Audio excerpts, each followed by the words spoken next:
of course, as is quite topical, seawater desalination is emerging around Australia and indeed around the world as a way of people thinking that we can reduce the strain on waterways, on rivers, by desalinating seawater. And I mean, we can talk more about that perhaps in the Sydney context as we go along. And I would say rainwater tank retrofitting is another response to this. It's a way of thinking we can increase the supply by putting something on top of the existing system. By putting rain tanks on existing houses is a way of duplicating the existing system. And of course with a high cost, as you can imagine, because you're not getting any savings in the capital of the system, you're just adding another supply alternative. So it's very similar in that sense to the third pipe. So this is what I would call, for that reason, neo-centralised. We're still thinking in terms of taking the existing centralised system and plonking the extra things on it. It's characterised by a very high financial cost. So we've increased even higher the cost associated with meeting the water supply needs. We've also upped the energy intensity. So the amount of energy we need to use for each megalitre of water we produce goes up when we do these things. And that's not necessarily a bad thing. It depends on the need, and we'll talk a bit more about the comparative analysis and what we might need. But it's a fact of that third generation. But it's reduced the other environmental and social costs associated with supplying the water service related needs, which are in terms of the impact of that centralised system on waterways, or the discharge, the point discharge, because we're removing the nutrients, we're reducing the impact on the rivers and so on. And it meets specific environmental objectives, particularly those that were set in the early days of environmental protection in the 70s and 80s. So it's dealing specifically with those point objectives. So the question then is, where is this going to go? Where do we go? And I particularly like this quote as a way of thinking about the fact that we're at I hesitate to say we're at a fork in the road. Somebody's already used that term. But we're at a point where we need to start to make decisions about infrastructure and which way we head and what are the motives behind that. And one of the difficulties, and I think this is particularly true in the water sector, and I think it's also true with energy and with transport, and there are actually a number of different infrastructure sectors for which I think these broad generational steps hold, that we're at a point, and part of the problem is that the old system, we've discovered that ain't working, but we don't yet have the new system in place, and I think that's why we need to think through have some vision of what that actually might be, particularly in the context of climate change and drought and a decrease in the security of water supply.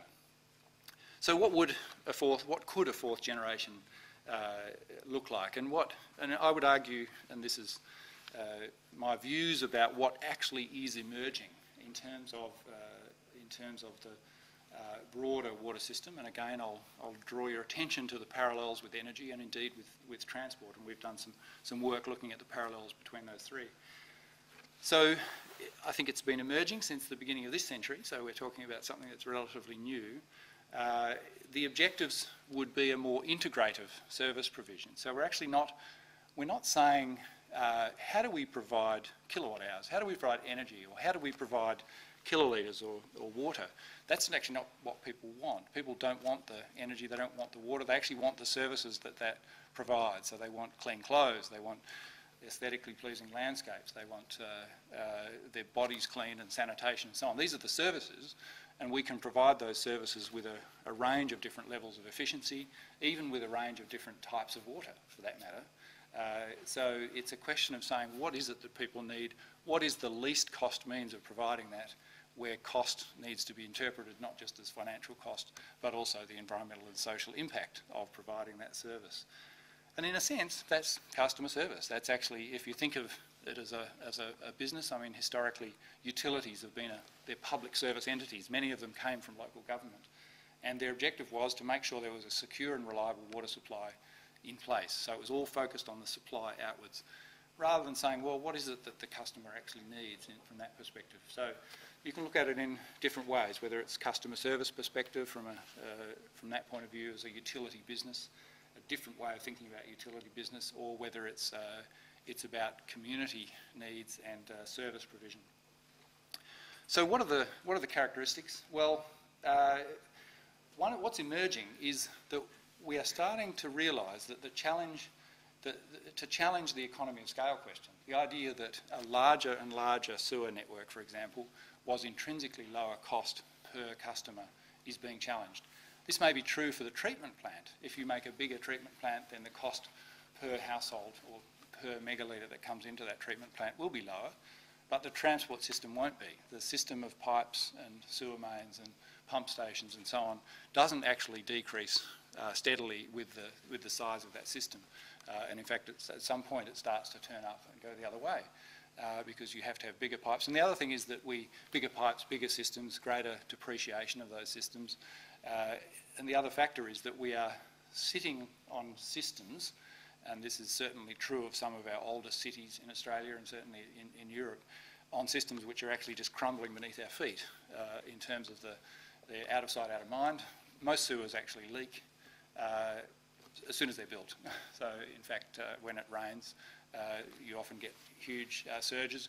I mean, parts of Adelaide, for example, around the Bolivar treatment plant from Port Adelaide through, have such a level of salt water ingress, infiltration and inflow, that they actually have to divert that from the reuse plant at Bolivar in order to not kill the very horticulture that it's trying to provide with recycled water. And this is quite common in low-lying areas around Australia. So they're not actually very well designed. They weren't a very good idea, in fact. If we were to throw all the variables in the air and say, would we design the system like this again? Well, in the benefit of hindsight, we wouldn't. But the issue is we're stuck there with the billions of dollars of assets under our feet. And that's what I mean about this transition. We're at a transition, and we need to think about that.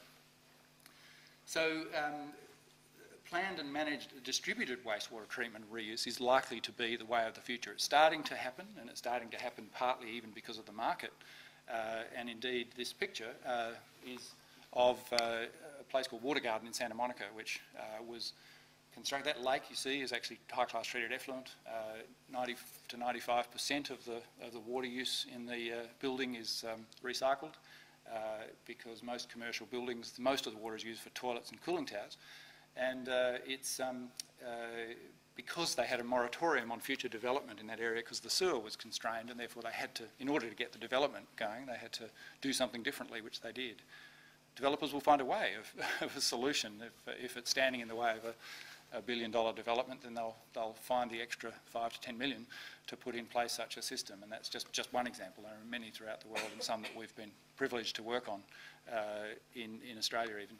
And it will also involve, most critically, and this is a point I'm going to come to shortly, advanced water efficiency. It is absolutely no point in putting in place systems which reuse water, which collects rainwater, which recycles stormwater, unless you have first maximised the efficiency levels.